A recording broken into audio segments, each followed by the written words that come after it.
To help us break it all down, we're joined by Peter McGuire from XM. Pete, a very good morning to you. Always good to catch up. All right, because we do have some key inflation reads out this week. Absolutely, and good morning, Andrew. Yeah, we sure do. And I think that we've got to keep a very close eye on them. We've got our numbers and we've got GDP numbers coming out of the UK as well. So I think we ended last week on relatively a pretty strong note, and I think that US close was demonstrated was very, very strong when you're thinking about the sort of numbers they achieved. Nearly 2.6% up for the Nasdaq, 223,000 read for those non-farm payrolls on Friday night, the softest numbers in the year, but still better than a negative number, Andrew. Yeah, absolutely. We'll take that. I guess the key there, Pete, was wages moderating, which is a good sign just as far as Fed policy is concerned. Perhaps, with investor hopes they will ease that pace. Also, the services PMI coming up as well.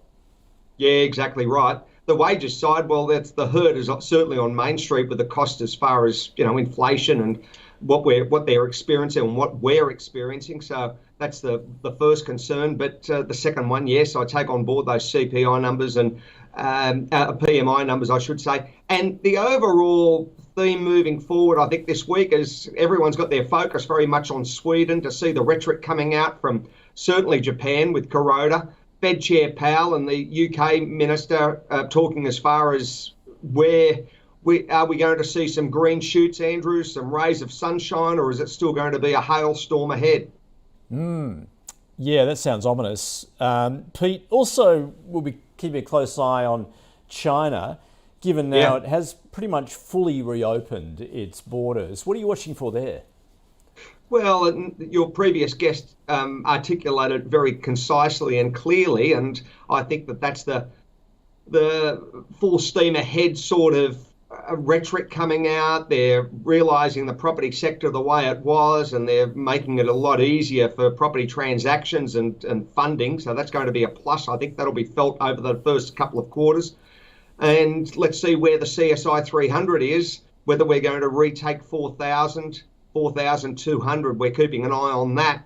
So from a Chinese perspective, equity market wise, I think it's going to be a good sign. And I'm not expecting any, to shoot the lights out before Lunar New Year, which is about 2.5-3 weeks away. So I think it'll be just onward and upward till then, and then they have their break, and then hopefully we see some real engagement come February and March, and that might be a good sign naturally for the Aussie market as well. We're up nearly 1% already this morning, and may give a little bit more horsepower to the US dollar. So to the Aussie dollar, I should say. Well, just on that front then, in terms of currencies, obviously the US dollar index did come back off the back of that jobs report. But as you say, we're now looking forward to the latest inflation read. So where do you see the US dollar tracking at this point?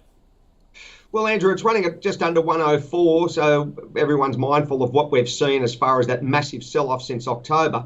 So there's the first part, maybe a 102 to 105 sort of channel, unless we see something dramatic happen from commentary from Fed Chair Powell, or who knows what the future can bring. But I think it'll be range bound, and I think that's going to be the channel sort of that 102, 102.50 up to 105.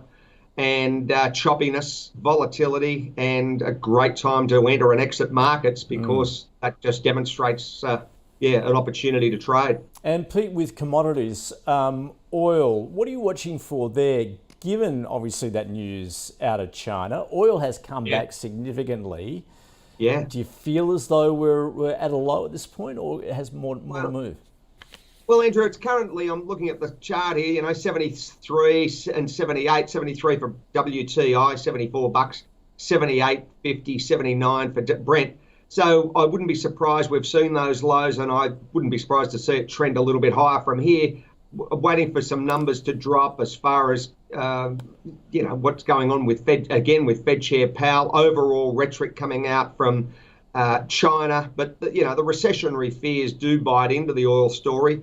So I think, again, that's going to be range bound, possibly 70 to 85, and a big dynamic market to trade. Keep an eye on gold, Andrew, 1873. Well, exactly. I was just about to ask you about gold then, obviously, and once again, we're seeing the gold miners do well this morning. and that is in benefiting from that weakness in the US dollar that we've seen. You bet. Yeah, and I think you've got to be conscious of the big picture as far as central banks buying up hordes of gold. So that's been extraordinary over the last 2 quarters. So that's a global situation. And the silver market, you've got to keep an eye on that as well, physical, because I think that's probably underpriced and there's plenty of upside in that market. So, yeah, silver and gold, they could be standouts in 23, Andrew. Pete, always great to catch up, get your view of the week ahead. Thanks for joining us on XM. Have a good one. Take care, Andrew. Thank you.